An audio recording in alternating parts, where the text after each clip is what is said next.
So, Rama just recently sold out Madison Square Garden at 25. That's wild. He's now up there with Burna Boy, Asake, Davido, all these artists putting Africa on. And I personally love it. The culture is so global right now. And every time that happens, I don't know about y'all, but I get this sense of pride. Like, yes, that's us. Our people are finally paying attention to what we've been on. But here's what nobody's talking about. While the world is vibing to the music, Africa is out here solving one of the biggest problems on the planet: climate change. Now, real quick, what even is climate change? It's essentially what happens when we burn too much oil, gas, and coal, and the planet starts trapping more heat than it should. That messes up everything: the seasons, the rains, the oceans, our food systems. And it's not just about polar bears and glaciers, it's about floods in your city, heat waves that kill people, and food getting more expensive. And yes, even our allergies getting worse. And here's the kicker: we didn't even cause it, okay? The countries that are responsible for most of the damage are China, the United States, and the European Union, otherwise known as the EU. And they're over here holding endless conferences, making promises while the planet keeps heating up. But Africans? They're already building solar power in villages, clean water tech where wells are drying up, electric bikes in cities like Nairobi and Kigali. And here's what no one's telling you: this isn't just about Africa being resilient, by the way. It's about how this could actually benefit you, too. Whether you're in the diaspora wondering how to give back, or just someone tired of hearing that Africa is always quote unquote behind, you're about to hear a story that flips all of that. So if you ever felt proud seeing an African artist hit the global stage, this is another story you need to know. Because Africa isn't just surviving climate change, it's leading quietly and powerfully. And chances are no one told you what that really looks like. Welcome back to They Lied About Africa. I'm your host Numba, and if nobody told you the real story, I will. Today's episode is a part of our Africa Build series, where we highlight innovation, tech, and the bold solutions Africans are building right now. And this one's pretty big. We're talking about climate change, not just how Africa's surviving it, but how it's quietly leading the charge to fix what others broke. But let's bring it closer to home for a second, because if you're anything like me, for a long time, climate change just sounded like a far off thing for a second, or a PowerPoint someone had to give at school for a project. You know, polar bears shrinking on ice, documentaries with sad violin music in the background trying to explain how the planet is dying, scientists on stages talking about 1.5 degrees of warming, throwing it around like it's the end of the world. I'd hear it and think, okay, that's sad, but I'm not gonna lie, I got other things to stress about. I have an exam tomorrow. I'm trying to lock in this internship, figure out what I need to eat for dinner. But then I started noticing things. For instance, every time I'd visit family back in Senegal during vacation, the same thing would happen. I would arrive around the month of May or June. The first few weeks are great. The weather is hot and dry, but still nice in comparison to the New England weather I had to grow up with. And about 2 or 3 weeks into my trip, there would be a day that rained. It wasn't just a sprinkle or a storm that you watch from the window. It was torrential. The rain was so loud, it echoed. It was so heavy, the roads turned into rivers. Like whatever plan I had for that week was completely postponed for a week minimum. Power gone, Wi-Fi finished, life paused. Back then, I thought it was just bad infrastructure, like, oh, the trains just suck here, or the power is always going out when it rains. It's just how it is. But that's the thing. We normalize climate change without even realizing it. We live in it, grow up in it, and think it's just a quirk of the environment. But now I look back and I realize that wasn't just rain, that was climate breakdown, the kind that's getting worse or not better. And if you're in the diaspora, especially in cities like New York or Boston, don't think you're safe. Climate change is already here too. Let's talk about New York for a second. Did you know that NYC is literally sinking? Like, not metaphorically, like actually sinking into the ocean. It's built on millions of tons of concrete, and as the sea levels are rising, the weight is pulling the city down by about 1 to 2 millimeters a year. Not a lot, okay, but combine that with stronger storms, heavier rains, and a melting Arctic. Now you got a recipe for flooded subways and $12 Ubers to get 3 blocks. And it's not just New York. A few years back in California, it rained so hard and fast that entire freeways got swallowed. In Chicago, they had a wildfire smoke blowing from Canada and the sky turned orange. In Texas, heat waves are frying power grids. And in neighborhoods that are already underfunded, the AC goes out and people die in their homes. That's not drama, that literally happened. So essentially, climate change isn't coming. It's been here. It's showing up in the food that you can't afford, the weather that doesn't make sense, the cough that will not just go away, the neighborhood that floods every year now like clockwork. And the wildest part, a lot of us, especially those in black, brown, or immigrant communities, are living in the most vulnerable zones. The ones with the fewest trees, the worst infrastructure, the highest heat, and the least media coverage. And that's not by accident. Back in the day, banks literally drew red lines on maps to decide which neighborhoods were too risky to invest in, which basically meant too black, too brown, too poor. And those same neighborhoods today, they're the ones that trap heat, flood fast, and don't bounce back when disaster hits. They got fewer parks, older buildings, and bad drainage. And when a heat wave comes or a storm hits, it's people in those areas who get hit the hardest. So while the news shows you charts and melting icebergs, we're just out here living it without anyone calling it what it is. But now we know. And here's the turning point. If climate change is already causing this much chaos in the US, the country, by the way, people love to call the most developed in the world, or the same country that made so many in the diaspora believe Africa has no potential, what do you think it's like in Africa, where the infrastructure is weaker, where governments are underfunded, and not just because Africans are lazy or corrupt like the media loves to push, but because many of these systems were never built to serve the people in the first place. Colonial powers didn't design roads, cities, or services for long-term development. They built them to extract resources and bounce. After independence, a lot of African countries were left with debt, bad deals, and systems that were never meant to survive without outside control. So yeah, when climate change hits a place like that, it doesn't just cause damage, it exposes everything that was already fragile. And yet somehow, the places that are suffering the most are the ones coming up with the smartest solutions. Because while the rest of the world debates what to do, Africans are already doing it. So before we get into the solar panels, the electric bikes, and the dope climate tech that's coming out of the continent, we need to talk about why this innovation even matters. Because here's the thing, people don't just wake up and say, let me invent a water system today. That happens when crops are dying. And people don't just build solar-powered homes just because they're bored. They do it when the lights won't stay on and the bills keep coming. So before we get to the solutions, the ones that are changing lives and literally building Africa's future, let's talk about the pressure that made them necessary. Because when people say necessity is the mother of invention, Africa's been that mother. She's been solving problems most of the world isn't even ready for yet. And the thing is, when people talk about climate change in Africa, it's usually from this lens of pity, like, oh, poor Africa is suffering again.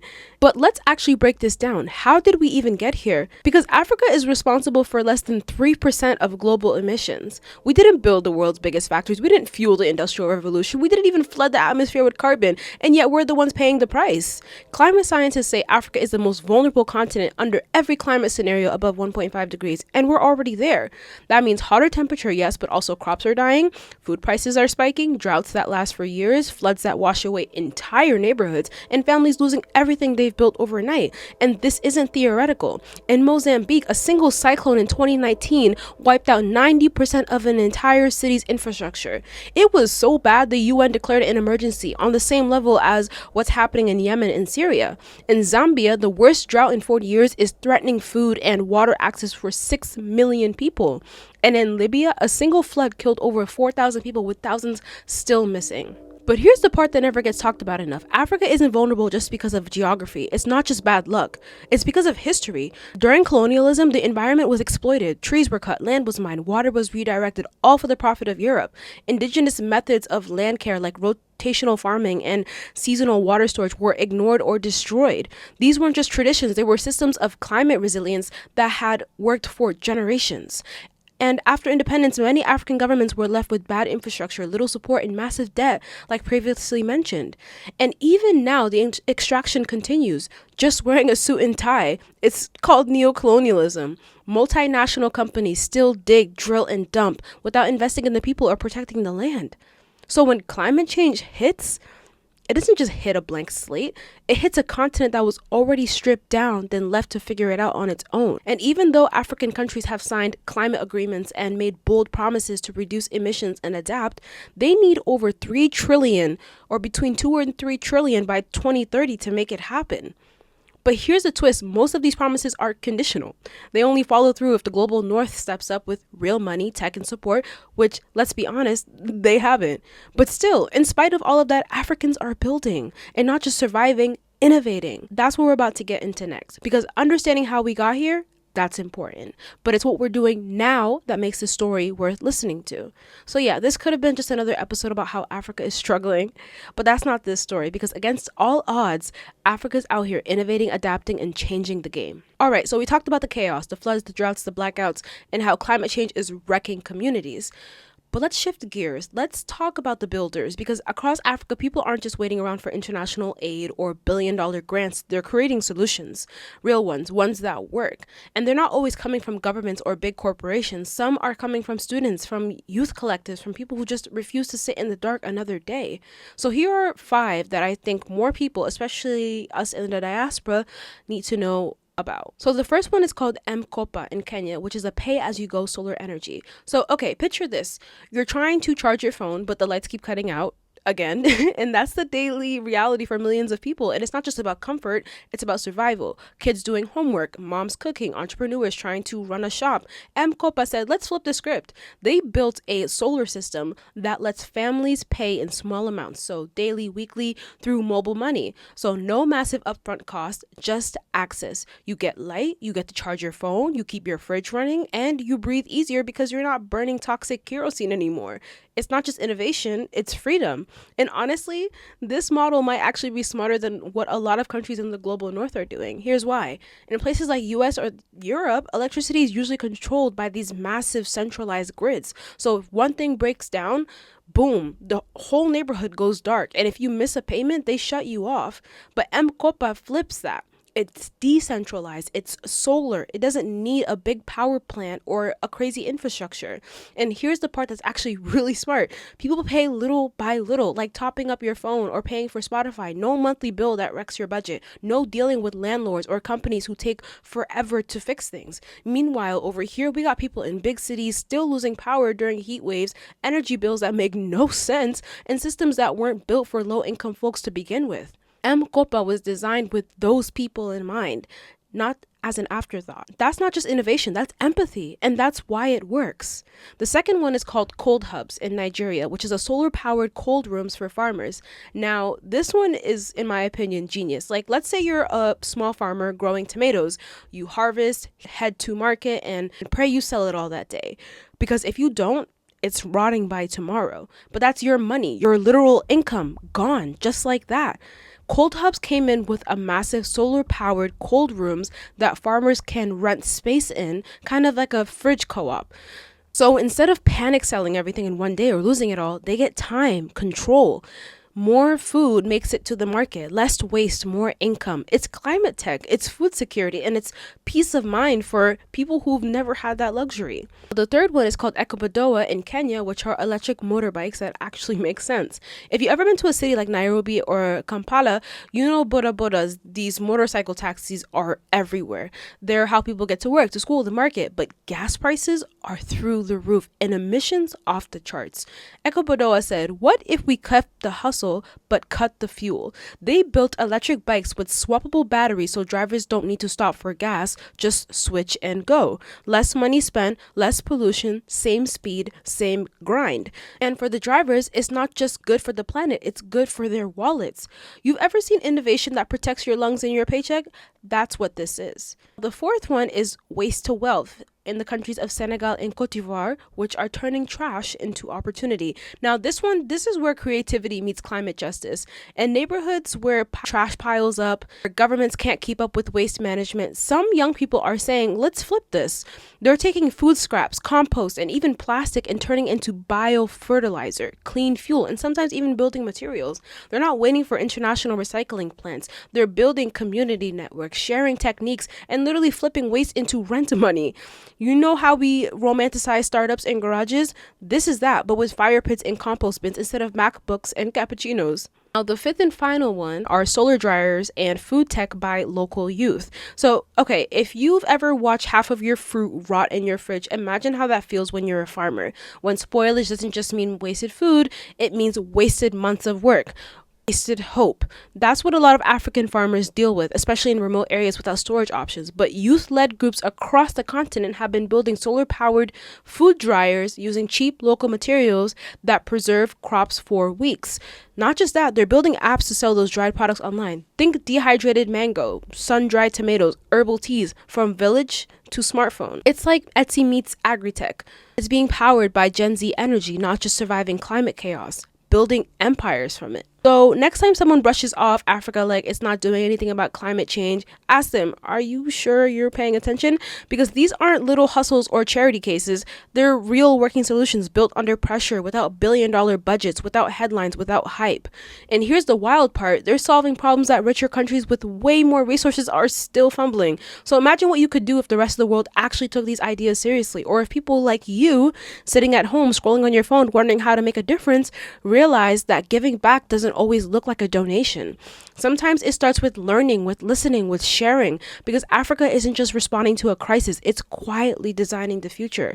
The question is, are you going to watch it happen or help shape it? So now you might be thinking, okay, this is amazing. Africa's out here building and innovating through crisis, but what does that have to do with me? And here's the answer. Everything. If you're in the diaspora, living in the US, the UK, Canada, France, wherever, you're part of this, whether you like it or not. Not just because you owe something, but because you belong to something. This isn't about guilt, by the way. It's about contribution. You can't post the music, eat the food, wear the clothes, speak the language, and then go ghost when the continent is fighting for its future. So where do you even start? Not everyone can get on a flight to Uganda or invest in a climate startup, but that doesn't mean you're out of the conversation. There are real, tangible ways you can be involved right now from wherever you are. It starts with your skills. No, seriously, like whatever you're into, there's a way to plug in. Like, are you into tech or coding? Cool. There are African startups building apps and digital tools for clean energy, farming, and even disaster relief. And they need people who know how to make things work behind a screen. More of a creative, obsessed with Canva or making reels, you can help those orgs design graphics, run their socials, or just make their work actually understandable to normal people. Studying law or policy, you don't need to be in Congress. You can help dig into research on climate justice, reparations, or write the kind of things that make governments pay attention. Business or finance nerd? No shame, we need y'all too. There are African-led climate projects looking for funding, and they need people who understand investment, budgets, or how to pitch without sounding like a robot. Do you love storytelling, journalism, TikTok rants? Literally pull out your phone, hit record, and start highlighting African founders who are solving real problems. Give them the mic. Amplify. And if you're passionate about health, food, or wellness, there are programs tackling nutrition, clean water, and farming that's built for a changing climate. They need people who care, people like you. The point is, you don't have to switch careers or move continents to be useful. You just have to look up what's already in your hands and ask yourself, where can I show up? And if you want to know exactly where to start, check out my Linktree, either in the description box if you're on YouTube or in the show notes if you're listening audio only. Here you will find an organized document of climate organizations, youth networks, and startups you can follow, support, volunteer with, or even apply to. Whether you're just curious or ready to get hands-on, you're needed. You don't have to change the world all at once. You just have to decide not to sit this one out. Start where you are with what you know, what you're good at, or even what you're just curious about. Because action doesn't begin with certainty, it begins with care. The truth is, every moment that ever mattered started with people who didn't have much, except the decision to try. So ask yourself, when you look back in 10 years, will you be proud of the way you showed up? Africa is already building its future with or without applause. The question isn't just, will you join in? It's, who do you want to be in this story? All right, so switching gears a little bit. You know Greta Thunberg, right? She's powerful everywhere, and I genuinely respect her for what she's done for climate awareness. But here's a question most people never think to ask. Who's the Greta of Africa? Who's out here leading climate movements, organizing on the ground, facing the crisis head on, but just isn't getting the same spotlight? Let me put you onto someone you probably never heard of, but should have. Her name is Fatou Dieng. Fatou Dieng is from the Gambia, one of the smallest countries on the African continent, a place most people couldn't even point to on a map. And yet somehow, this young woman went from organizing small community cleanups in the neighborhood to becoming the youth climate advisor to the actual UN Secretary General. Pause for a second. Like, how? She didn't come from wealth. She didn't go viral. She wasn't handed a platform or backed by some fancy foundation. She started on the ground, literally, planting trees, leading youth, restoring land that was already breaking under the pressure of climate change. Because in the Gambia, this isn't theoretical. Flooding isn't just some 2030 crisis. It's already here. Farmland is disappearing. People are losing everything, and most of the world doesn't even know. So Fatu made a choice. If no one's coming to save them, they'd save themselves, and they wouldn't do it quietly. While still in university, she founded Clean Earth Gambia, which is a youth-led movement focused on the real solutions and community power. Then she earned her master's degree in climate change, stepped onto international stages, and kept showing up until the world had no choice but to listen. And eventually, she earned her seat at the table, not just any table, the table, advising the UN Secretary General himself. Let that sink in. A young African woman from one of the most climate vulnerable countries in the world, now shaping global climate policy at the highest level. And yet most people don't even know her name. Why? Because the world doesn't always leave space for African heroes, especially not young Black Muslim women.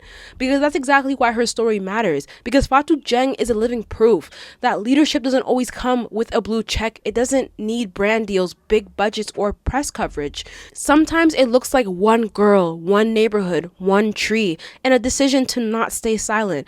As Fatou herself once said, we are the generation that is going to feel the effects of climate change the most. And that means we need to be in the room when decisions are being made. So if you're ever wondering what leadership looks like today, it looks like Fatou. And it can look like you too. Not when you have it all together, not someday, but right now with whatever you've got, wherever you are. So yeah, we opened up with Rema at Madison Square Garden, the lights, the cameras, the energy, and it's easy to think that the pride only lives there on stage in the spotlight with thousands cheering, but the real price, it's not always loud. Sometimes it looks like a quiet innovation, dusty roads, solar panels, a classroom with power for the first time, the kind of pride that doesn't trend but builds, because Africa isn't just putting on a show, she's putting in the work. And the most powerful moves, they're not happening in front of a crowd, they're happening behind the scenes in labs, on farms, under the sun, besides broken systems being fixed in real time.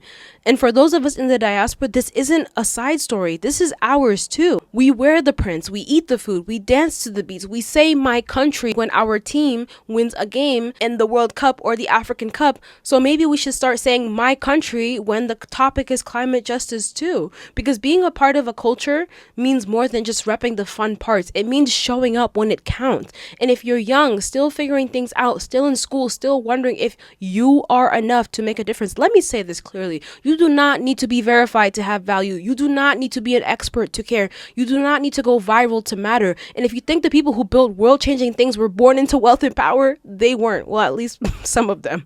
Steve Jobs, for instance, started Apple in his garage, broke, and dropped out of college. Bert Savage, the guy behind Burt's Bees, he was literally living in a converted turkey coop. And some of Africa's most brilliant innovations today, solar bikes, clean water filters, climate-led startups, are being built by students, by farmers, by young people just figuring it out. No one starts ready. We start willing. So start where you are, with what you have, with who you are right now. And let's be honest, if we don't show up, those summer trips back home, the ones we save up for, post about, dream of, they might not be so easy anymore. Flooded roads, dried up wells, blackouts, crops failing, people leaving because staying is no longer an option. You think you're disconnected now? Wait until the place you call home doesn't look like home anymore. You're cooked. That's the reality, but it doesn't have to be the future. Africa is already building. The question is, will you be a fan or a foundation? Because this isn't just a vibe. It's a movement. And there's room for you in it. All right, well, that was all. But until next time, don't just wear the culture, by the way. Build with it. You think climate change, by the way, is Africa's biggest crisis? Wait till you hear next week about how youth unemployment is quietly becoming the continent's ticking time bomb. And trust me, it's not what you think. Until next week.